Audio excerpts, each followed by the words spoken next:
in supporting policy action towards 30 by 30 in the US.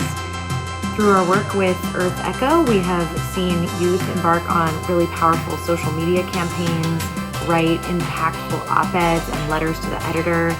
They've done direct outreach to members of Congress and have met with members of the Biden administration to advocate for marine protected areas. And youth have a really powerful voice in this space. And the power of the youth voice really comes down to the fact that today's youth will inherit the planet that we leave them. Through our partnership, we've had OceanEcho's incredible group of youth leaders engaged in a variety of ways.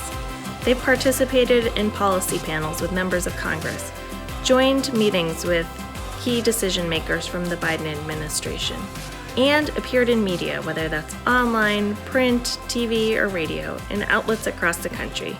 Together, they're making a difference and helping build momentum for ocean climate action.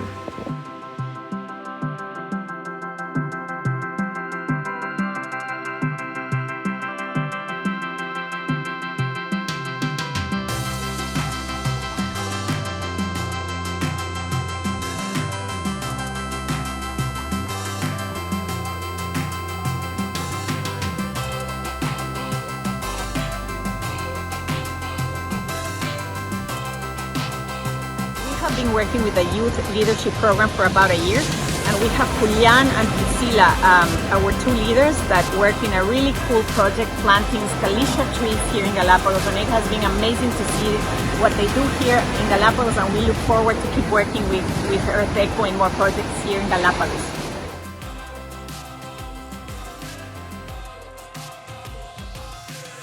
I'm protecting 30% of the ocean by 2030 because globally the ocean connects us. And it's something we can admire, enjoy, and explore together.